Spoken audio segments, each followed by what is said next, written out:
Hello everyone and welcome back to Adobe Live APAC. Before we get started, of course, we'd like to acknowledge the traditional owners of the land on which we live, create and learn on today. And of course, paying respects to elders past, present and emerging. And today we're back again with Jeremy Lord. Hello, and how are you doing? Thanks. How are you doing? Very, very good, thank you. Sporting the yellow t-shirt and the Swedish flag for the Olympics at the moment. Very excited about the Sweden's women's soccer team and feeling the spirit from afar. Yeah, same. I've been following a little bit of France, but mostly Australia. Obviously, in the pool at the moment, we're really doing super well. So it's a nice little thing to see actually doing this lockdown. Absolutely, it's like, oh, go team, and it's Australia, is it Sweden, is it France? It's just good fun. But speaking of good fun, you've been doing some more refinement of the line work here for our playing card illustration. Yep. Yeah, so that's right. So yesterday, I always do this. On Tuesday, we kind of went through the sketching process behind all of this and showing kind of how to kind of fix all the different elements of a pose and trying to get the eyes right and adding in different elements and seeing how we can kind of get that reference going or not. And then I started at the very, very end, I started getting some inking going. And this is where it sits currently. So this is pretty much kind of all inked up. Usually what I would do is I would then take it another step further than this, because this inking can be a little bit rough. So you can see like there's like bits like here, for instance, that's like stuff's not quite connecting. So what I would usually do, what I have done in the past, is kind of go from a sketch straight into the super smooth inking line. But I've actually found that it's a lot easier for me to do this from this stage and kind of do, I guess, a kind of like a rough inking, and then take it in and do the clean inking, which I won't do at this stage because I'm actually kind of happy. There's always that kind of balance for me of like, sometimes I find the lines that I do, they're like too clean and they're too kind of digital, I guess. And having stuff like this where it kind of still looks like a drawing, it's still a bit rough, is good to kind of remind the viewer that this is still a drawing, like you're still looking at something that's been crafted by hand, even though it is obviously on a computer, but it's still my hand here, still holding the pencil. So that's the basic thing. And then what I normally do then is I will create myself a folder, which you can see here, where it's called colors or cols. It's my little code for it, in which I've put all of my colors. So the colors as they stand here, usually just kind of using the lasso tool, I will go in and kind of select shape. And then with the colors selected, I just Alt Delete, and that fills that shape. And I do that behind, obviously, the outline layer. Fantastic. So that's just sort of quickly kind of been through this a bunch of times, but the colors in here are obviously taken from the movie. So I'm trying to kind of stick to the movie. I've taken some creative license with the color of the hair, like probably isn't really that red, but maybe a little bit more kind of interesting than having it be this. Like, I know that's a little bit more accurate, but I feel like, and actually kind of looking at it now, I was like, maybe that is even better. But yeah, I quite like this. There's a kind of slight kind of manga about it. Another thing that I've kind of done here is the eyes that I originally had were these ones, according to the sketch. And they just weren't doing it. We spoke about this on the previous one. It's really kind of subtle thing where you put the eyes, like what shape they are, where the nose goes in proportion, like going for that kind of 1980s manga look, which is, you know, something that we're kind of seeing up here in my reference group, that can be really, really tricky. So it's a very subtle thing to get right, I find. So I've just spent, you know, a bunch of time trying to get that right, and I'm finally happy with how it looks. And hopefully it kind of looks a little bit like Sigourney Weaver as well, which is obviously going to be important for this. Then what I would do following that is I'd do the shading. So I've been through the process of the shading a few times, but what I normally do is I take all of my colors and I duplicate those, so Command J, and then I smash those down into one, so merge, so Command E. Shortcuts, don't ask me where stuff is in the menus. I have no idea. I've been there once, looked at the shortcut, and then you never go there again. That's what the shortcut's for. Very, very true. So now I have this on top of it. You can't see it, obviously, because it's just a duplicate of the layer. But what I will do then is bring up the hue saturation, so Command U, and drag that lightness down, probably give it a little bit of color as well. So the palette that I'm going for here is like a screen grab from the movie. The whole kind of movie of Aliens is very like overtones of blue. It's very kind of James Cameron thing to do. So what I've kind of done here is I've literally just gone and eye dropped colors straight out of this image and trying to get this kind of like cold blue versus warm kind of gold yellow, which is really, really strong contrast. And so we're going to go with something like that. So I don't want too much red in those highlights. I want to kind of keep it a little bit blue. And then potentially what I will do is I'll put that on multiply. And then that's probably a little bit too dark, so I'll drop the opacity down. And you can't really see the difference here at this stage because obviously I haven't kind of blocked it out. But what I will do then is put a layer mask on this, and then come in with my lasso tool or paintbrush tool, whichever one I kind of want, once I've decided where the light's coming from, and block that out. And so then you can kind of start to see those lighting effects starting to take place, and that light happening in the way that I'd actually probably do this the other way around, right? Like I'd probably just fill this with black, and then rather than carve the light out, add the shading in. It's just like my brain computes that a little bit more easily. Interesting. So bring the shading in rather than bringing in the light. But just, I find a lot easier. Not necessarily right or wrong, just again, whatever works for you is how you should work. And then, just kind of very strictly kind of sticking to the light source that you chose to bring in that light. So that's the kind of the overall process. Let me delete this and bring in the one that I did before. So this one is already kind of ready to go. Yeah, here's one I prepared earlier. Yeah, kind of, yeah. And there's still stuff that I need to do here, like sort of finish off the shading on her guns. So we can kind of go ahead quickly and do that. And again, sticking to where, that light source would theoretically be coming from and trying to figure out where the lights, whoops, I'm on the wrong layer. No!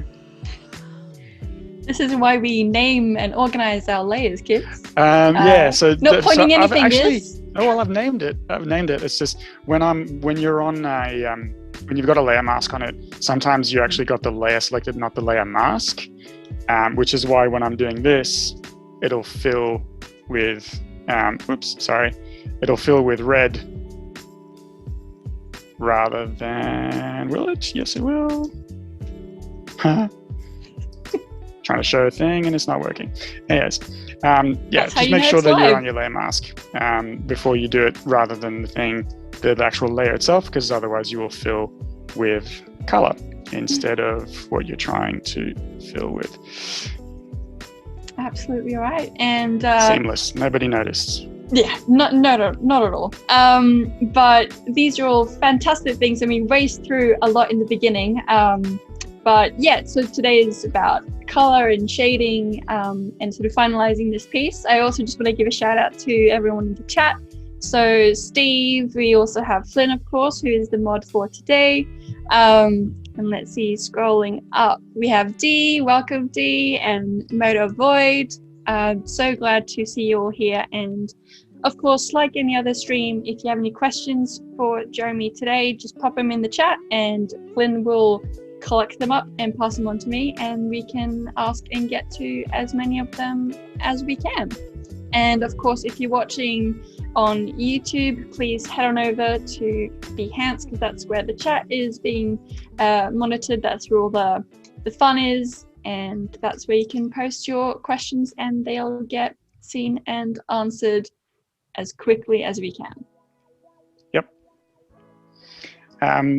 Cool. So yeah, so basically kind of done now with the highlights and the shading on most of this stuff. If I'm kind of feeling particularly fancy and I've got a bit of time to work on this, I might kind of like, this is the sort of the final climax scene of the movie. She's been through hell. So obviously she's got kind of like, t-shirt's a bit dirty, a bit torn. She's got some scars on her, some cuts. What I could also do is, and something that I quite like to do is kind of start adding in these kind of special effects to all of this, and thinking about kind of adding in like areas where the paint's chipped off on this gun, and trying to like wear it down a little bit more than that.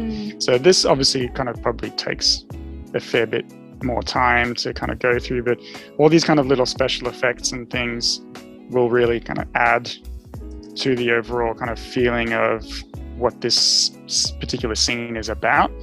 But obviously that kind of takes a bit of time. So I won't do all of it right now, but literally all I'm doing is I'm just kind of picking a different color and going through all of that and trying to think about where this would be worn. Usually it's around the edges and corners. Those are the things that get worn down first. So they're the things that kind of make sense. But really, as you can see, like I'm literally just kind of making these crazy scribbles and not really having to think too much about what I'm kind of doing, and then filling that in, and it will look relatively seamless when I'm finished, hopefully. Yeah.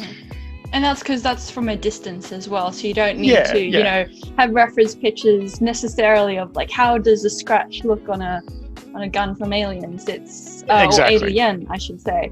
No, that's right. Actually, your first is Aliens is the second movie.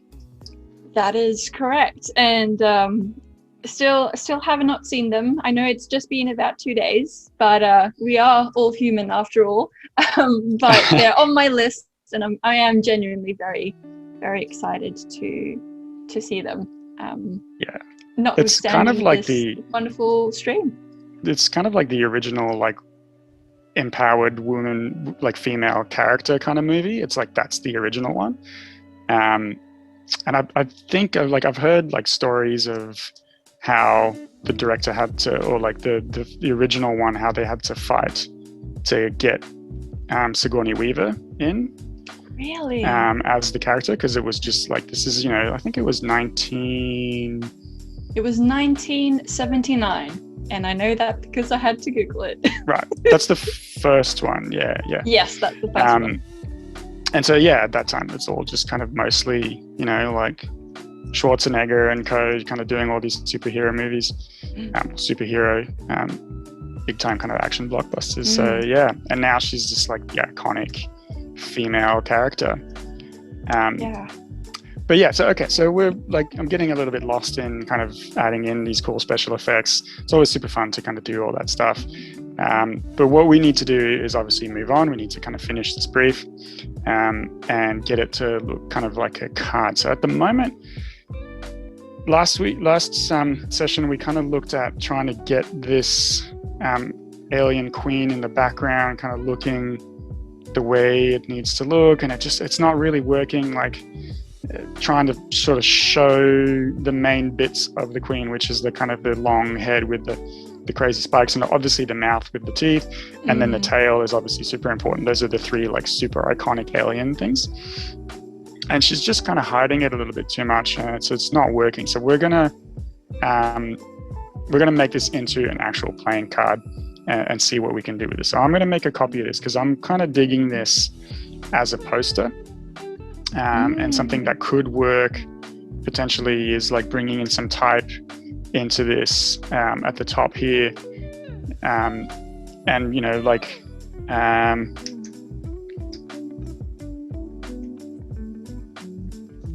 let's see, and just checking in on chat real quick. We do have one or two questions, which I'll get to in a moment, but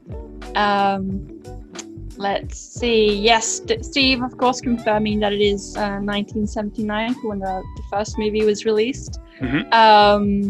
One question that I saw that I thought was very fun from Flynn is, if Ripley is the queen in a pack of cards, who is the king and jack?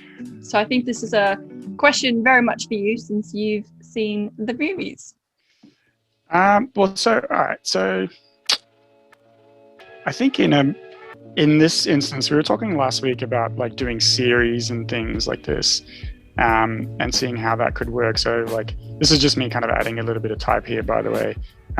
There probably won't be any type on this playing card, aside from the letter, but yeah, just kind of seeing how like that could work as a movie poster and how that kind of plays in. Let me just save that and duplicate it. But to come back to your question, I think what I would do in something like this, like, because this is really like, this whole series I think is probably just it's just a dichotomy, like antagonism in between power duos and the alien, like power duo, and it makes sense in this one because obviously the alien queen is obviously a queen, but really the real queen is actually Ripley. Let me duplicate this image. What am I doing? Not layer. What I would probably do is turn this into a series of kind of like hero villain kind of deal from like movies, and then obviously king would be like probably King Kong, and then on the flip side would be Godzilla. Like that could be the installment of that. Joker, you'd want to be just like, well, obviously that's the Joker, but then like Batman doesn't really fit on the other side of that card. So yeah, this is all stuff that would probably just need to be worked out. And it's one of the things that's super fun about doing these kind of briefs is like, you've done this once now. How do you replicate this on the other steps? Like, what's the idea? How do you take these ingredients and make something that feels like it's the same thing, but it's a different kind of dish? I think could be super fun to have a look at. So yeah, probably King would be like, yeah, definitely King Kong. That seems pretty obvious. I don't know what Ace would be, or Joker. My brain just goes to Ace Ventura, but could be, yeah. But then who's and then the just a villain? bunch of wild animals taking up the rest of the card. Yeah. All right, so cool. So we're going to flip this on its head a little bit, and make this into something that's a little bit more of a playing card thing. So I'm going to switch selection tools. I'm going to go to, rather than the drawing kind of lasso tool, I'm going to switch to the polygon lasso tool, which just makes these kind of straight lines. And I'm going to cut this roughly in the middle. Probably should measure it so that it's nice and perfect, but whatever. So we got that, and then I'm literally just going to put a layer mask on that, and then I'm going to unlink these. So this is really important because I need to resize Ripley here because obviously she's way too cut off.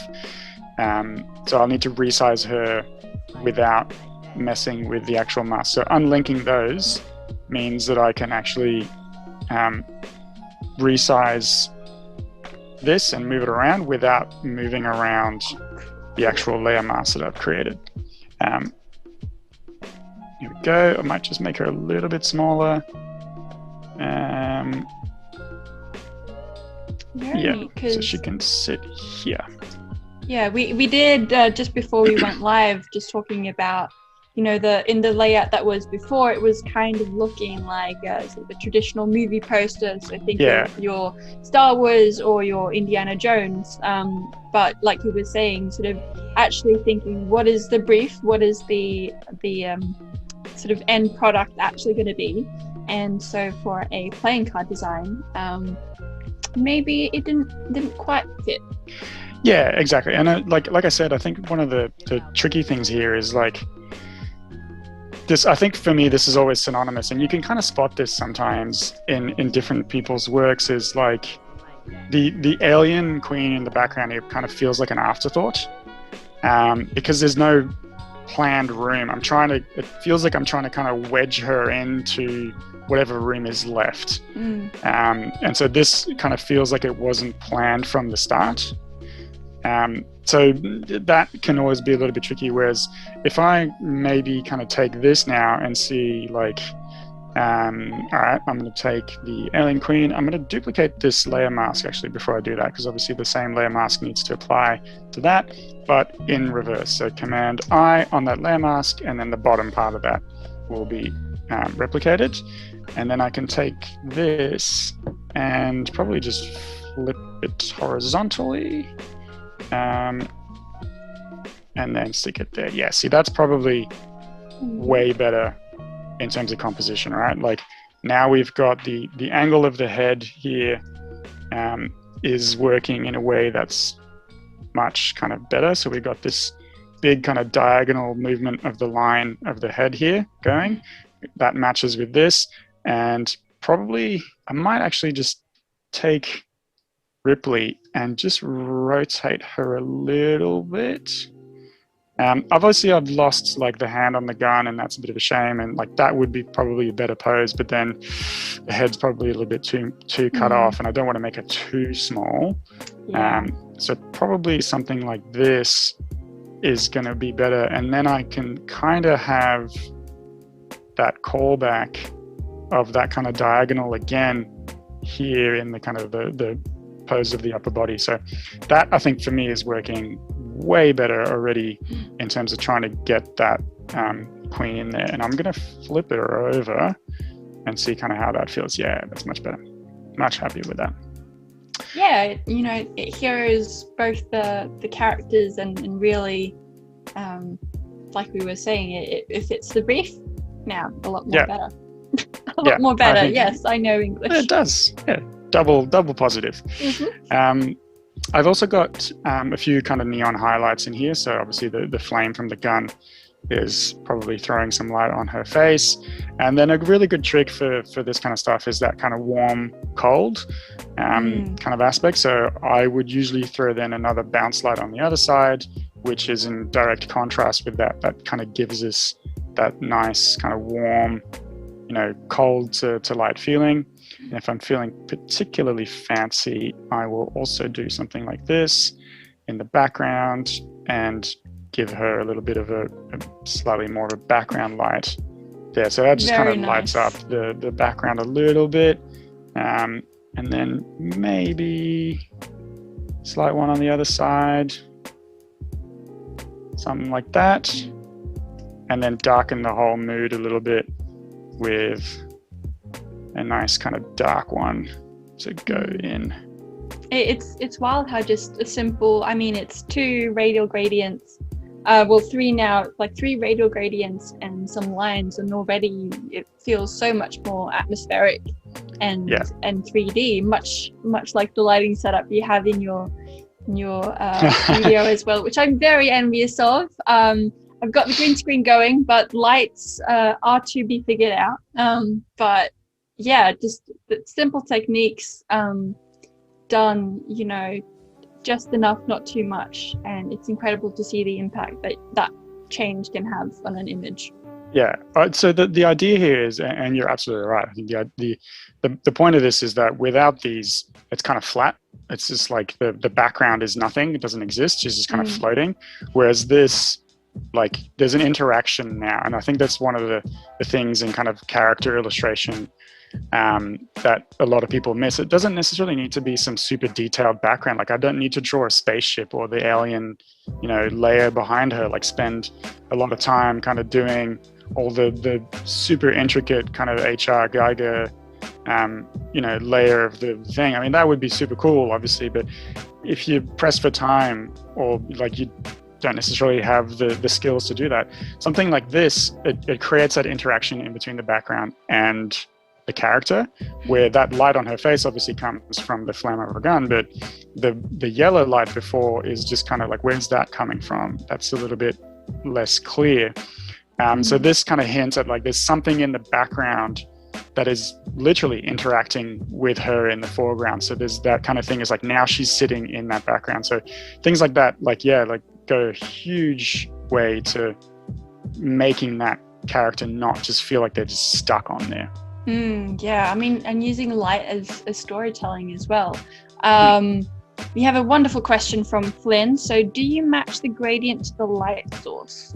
So I imagine the light that you have already on the character, that is the color that you base the gradient on. Absolutely, yeah. Because again, like that's the point, right? Like the light from the background is shining on her face. So if you want that interaction, those two need to be like more or less the same. Otherwise, it feels a little bit off. Like if I throw those lights in a different way, then it doesn't quite work the same way anymore. So yeah, absolutely, those two really need to be in line with each other. Otherwise, you lose that interaction and kind of the point of doing this. So let's go into doing the Queen now, and I've got a fairly rough sketch of the Queen going. And what I'm going to do here is like there's those designs, those monster designs, while they're super awesome, crazy intricate. And so what I'm probably going to do is, instead of doing this, you can see that I've got a secret one hidden here that I'm not showing you yet. But I'm just going to work with something quite monochromatic here and quite basic, and literally go in and drop my smoothing down. Where's my palette? My palette is here. And actually, before I do that, because I've flipped my canvas, everything's going to be the wrong way around. So I'm actually going to properly rotate my canvas rather than do it with the rotate tool, because otherwise left is right and up is down. And so it won't affect how I draw. Like my drawing a stroke one way will still work that same way. The brush will still go where I need it to go. But if I'm moving things around, everything is flipped, and that's not great. So what I can do now is literally just start painting quite roughly in here to the overall kind of aspect of that Queen. Wonderful. And just so you know, if you look back at the stream later on, which you can, if you miss the live taping, so to speak, of the stream, you can catch all Jeremy's previous streams with us on our YouTube page, and Flynn will, I'm sure, send a link to that in the chat. But just so you know, you did have an animated GIF of a face hugger near your person at some point in the stream. So be on your guard is all I can say. I can handle that. Yeah, face huggers, no problem. So what I'm doing here is I'm going to do, like I said, just a kind of a dual color thing. And that's going to work in a very simple kind of way for me, where I won't have to draw all the details. So like I said, there's a lot happening on this alien Queen. Like there's a lot of kind of bones and things that stick out and all this like crazy detail that would be quite tricky to draw, and it's not necessarily trying to be kind of super lazy and not do what's necessary, but trying to find ways to kind of communicate your ideas in an interesting and graphic way, especially because we're doing manga. That's going to work best for you. So this is the one that I kind of started working on earlier, and you can see that when I kind of take that away, it's very kind of loose and sketchy. And I'd probably clean that up a little bit more than that. But it's going to be enough for me to kind of come in and start to mess around with a range of different things. Like what's going to happen here is like I can start to really get, just the silhouette of the alien, the kind of that gnarliness in there, and leave a little bit for the audience to guess. Something like this is really kind of strong theme of the movies as well. In fact, when you watch the first one, you'll see one of the ways that they build like suspense and tension and like fear of the alien. And this is a bit ironic, is by just not showing it very much. I think like total screen time of the actual alien in the first one, at least, is like maybe like 2 minutes tops, and most of that is towards the end, because they figured out like obviously the human mind is going to make it always, like your imagination makes it worse than it really is. Always, every time. And so by not showing it to you the whole time, you're really just like, what is this thing? I wanted to see it. And it's like becomes not real. And so much more kind of scary and effective in that way. So I feel like kind of like leaving a little bit for the audience to guess on something like this and kind of see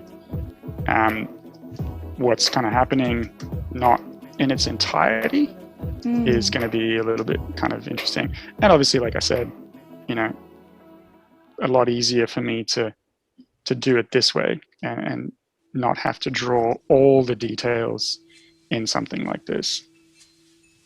Yeah, I mean, it speaks to, the less is more. It's giving the idea that you don't necessarily need to draw every single detail, because if the shape and silhouette is strong, your audience or the viewer rather will instantly recognize what you're doing, and working smarter, not harder, and also taking into account that yes, many instances that this character or creature has been drawn in have been very realistic and sort of have the Geiger style, right? But having to adjust and accommodate for the context of what you're drawing is also really important, and learning how to translate key details from very high fidelity to low fidelity, and still it being a very recognizable form.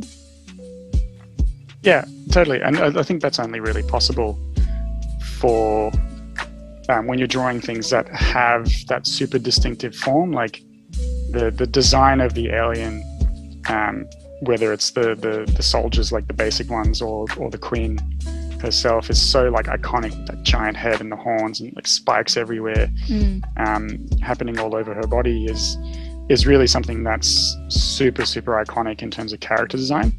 And I think it's actually also that idea of like the idea of a silhouette, of an instantly recognizable silhouette, is something that it happens a lot in video game design, with like video game characters, where you need to be able to identify your character on screen amidst like, all the spells going off and explosions and everything. And I also think, I'm pretty sure I saw this like ages ago in one of the bonus features of which one was it? First Indiana Jones. Raiders of the Lost Ark? Raiders of the Lost Ark. Yes. Yep. The scene where you see him for the first time from the back is a silhouette, and he's got his hat on. And apparently Spielberg and the designers on that film, one of the main reasons he has that hat is to increase his kind of silhouette form and make him instantly recognizable on screen as him. And so I've always found that quite interesting to kind of learn about, is just like, how do you make your character super interesting? So to be able to recognize a character that instantly just from its silhouette is, I think, testament to like super strong character design on the part of the creators of the movie.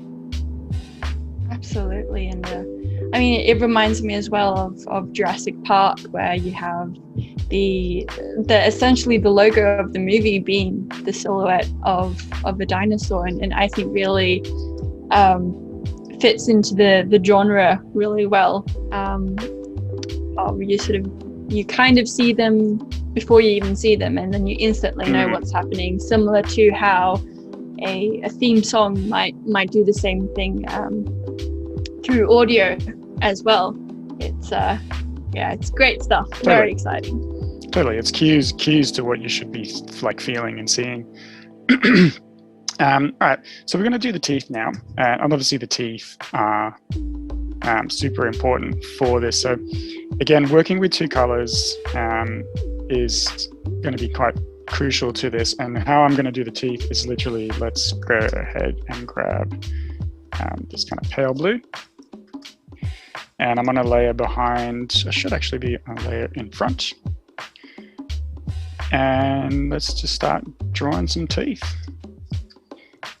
Fantastic. And while you start doing that, I just want to let you know, and of course chat know as well, if you have any more questions, that we do have just about 20 minutes left. So if you are wondering more about Jeremy's process, if you have any questions about the move or anything like that, please throw them in the chat and we will get to them when we can. I won't ask too much right now, because drawing in the teeth and sort of making sure that we make progress before the end of the stream is of course very important. But yeah, if you have any questions, throw them in.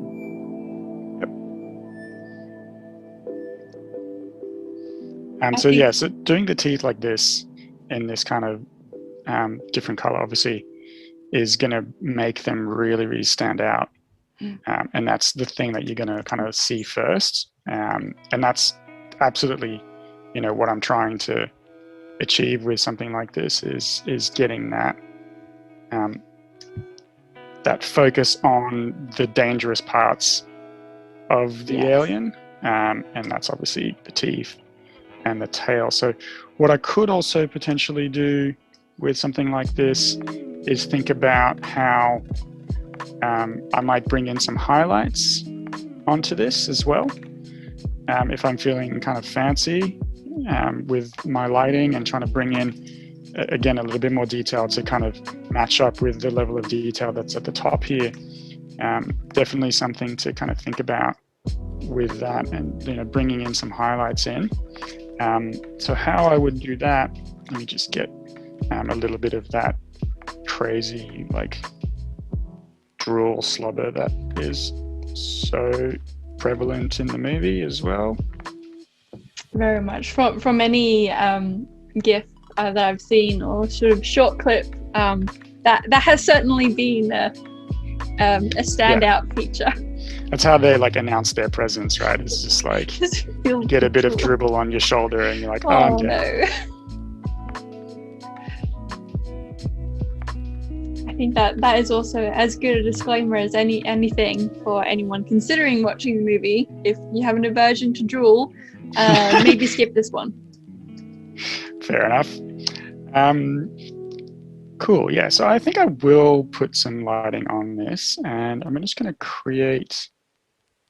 I'm going to create a new layer, and I'm going to mask it to the bottom layer here. So what that's going to do is basically, when I start painting on this, let me try and do this. If I start painting on here, obviously it's going to go all over the shop, and I've already made that shape, so I don't want that to happen. And so masking that layer by holding down Option and kind of hovering in between the two layers there means that when I draw, it sticks to the layer that I've already drawn on here. And so that's obviously going to be really good for me to work with something like this. And what I might do actually is I might just pick a little darker color for some of these highlights. And is this a clipping mask? So it's it works kind of like a clipping mask, but basically what it says is that I can't paint anywhere because this is clipped to the layer beneath it. If I undo that, as you can see, the information still exists. If I paint something over here, obviously that's painting where I've said to paint. But if I clip it to the information underneath, then because there's no pixels here, there's no painting on the alien layer, that gets clipped to this. So like, as you said, it still exists. So it is very much similar to a clipping mask, but it's different in the sense that it doesn't really require that kind of clipping mask effect to happen. See, very interesting, because I've seen there's the debate of, I believe, is it alpha mask or clipping mask, and it's interesting to see sort of in what situations one is potentially more useful or convenient than the other. But yeah, this is looking absolutely terrifying, and I love it. So this just kind of helps to pick out some of the shapes that otherwise might be a little bit harder to pick out, and get the correct kind of volumes and everything on this, where because it is a silhouette, it's good to kind of bring some detail back in, and you can do that simply with just a little bit of light, and getting that working the way you need to. And then again, it'll fit with that kind of coldness of the alien itself as well. I saw just now that you zoomed out. Was that, I'm assuming that was to, check that the balance of detail is... Yeah. See how it all kind of looks in one hit. Exactly. And always super important really to do that. Looking at this... Oh, what were you going to say? It's always super important to kind of zoom out and get a broader view of what you're doing. It just helps to make sure that you're still kind of on track with everything. And I'm missing, actually, I really should do another arm coming out of here, but the problem is, where do I do it? It has more than two. Oh, it has like 4 arms and then 2 legs. Goodness me. It's got these 2 weird little like Tyrannosaurus Rex arms sticking out of its weird like gimpy, and then it's got like 2 proper arms that come out like this. So yeah, this thing is all like arms and spikes and teeth and crazy nonsense. Wow. I might also just get something even brighter because she's quite shiny. Queen. Really get that shine effect. See how that looks, or maybe it'd be good, maybe not. Nah, I hate it.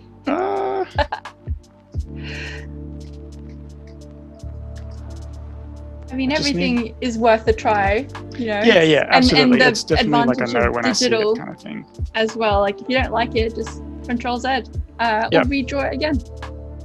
Or stick it on a different layer and kind of see how, turn it on, turn it off, see how that kind of looks a little bit.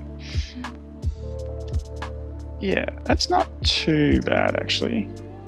Don't mind that too much.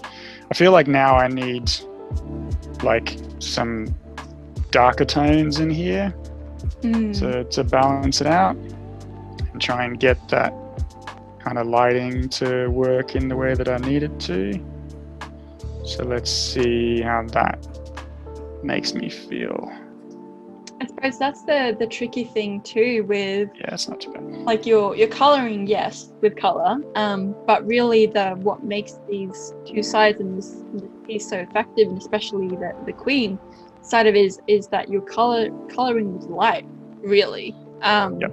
And creating that ambience. And if you have too many shades or too many different sort of points of value and focus, it really muddies what you're drawing. So well, that's exactly right. Important to keep in mind for those trying this at home, which I'm certain that I will at some point, of course, that it's important to not do too much. And you used exactly the right word. This just like muddies it up. There's a great scene. Again, you learn a lot by watching those old kind of bonus sections on DVDs and stuff.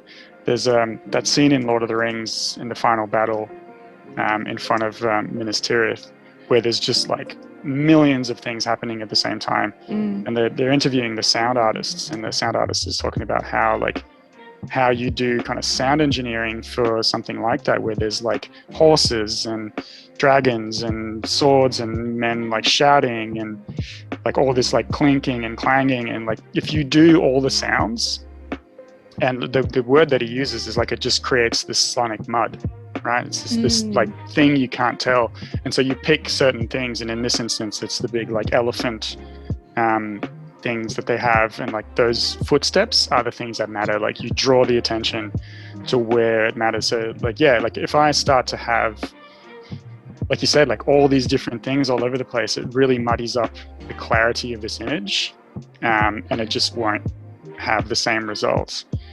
So yeah, so having, thinking about that is always really, really crucial and super important to do. And then obviously I'm going to have to stick a gradient in the back of this one too. Of course.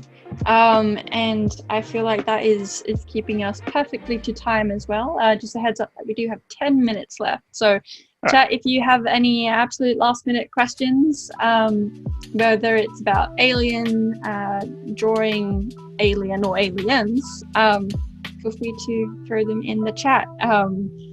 And just a wonderful comment again from Flynn, that Sonic Mud would be a fantastic and really cool band name. So I think we need to get another Jeremy and Dale duo and get you to bring this to life. I think that would be amazing. I'd be absolutely down for that. All right, so we're going to cap this off. Just quickly, we are going to put some of that card detail on here, and I'm just going to create a new layer, and I'm going to do this super quick and easy. I'm going to do this, fill that, grab a section of that that's wide enough for the top, duplicate that, rotate it, stick that over here, bang, and then I can merge those two.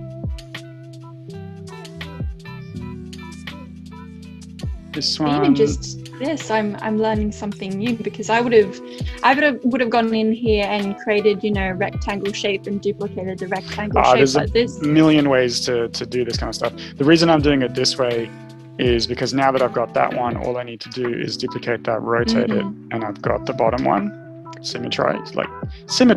There we go. That's a good word. Learned a new word today. I probably should also put a bit of a divider. I'm feeling right now, this is probably a job for me later, I'm feeling right now like the no outlines on the alien is a bit out of sync with the outlines on Ripley. So that's probably something that I'll have to fix a little bit later, because it's like, I like that illustration style. I love working with that, of just like working with light and painting light back in. But it's a different illustration style. It's too different to what is on Ripley. So unfortunately, that's going to have to go. And then we're just going to drop in a Q here for the Queen. Just a little Q for you enlarge. Well, all right. So let's pick a bit of a different font here and go with something a little bit more techie. See my millions of fonts in here, what I've got, that could work. That's not bad. Nice. Not super identifiable as a Q, but who cares? You can fix it in post. Exactly. Flip that, bring it down here as well. In fact, what I should do is I should just make, instead of doing this every single time, I should have just done this, the Q and the spade as well, on my piece of frame that I duplicated there for, and then it just duplicates the whole thing. That would have been smarter. If we had a bit more time, what I would do at this stage is I would probably just jump into Illustrator and create a little spade, but we don't have time. So I'm going to do this with a symmetry tool, and I'm going to move you over here. Okay. And I'm just going to do this roughly. I think once again, just, you know, it's work smarter, not harder. And who's to, I mean, really also that there's so many there's a million ways to do one thing in any of these programs. And I think it's the usual disclaimer of this is just how I do it isn't necessarily the right or wrong way. But I think this, I mean, is unfortunately and fortunately a great point to wrap up the stream on as well, because we are at the 5-minute mark. So bearing that in mind, Flynn, I hope and I expect is going to be posting a couple of your links in the chat as well, just as we close things off. But of course, want to say that it's been an absolute pleasure having you on the stream, hosting always as well fun. As always, and hope that you can join us again soon. Yep, thanks for watching, everybody. And I'm literally just kind of done, basically. Wonderful. Let's see if we can maybe get a big head screen from Flynn. Let's see, might have that on the stream right now. There's the delay, so it's interesting to see when it will change. Awesome, we are on the big screen. So once again, thank you everyone for joining us, and again, thank you, Jeremy. We'll be back again next week with more streams, more content, and more fun and illustration. Thanks for watching, guys, and thanks for having me. Super fun. Thank you. Have a great one, everyone. See ya.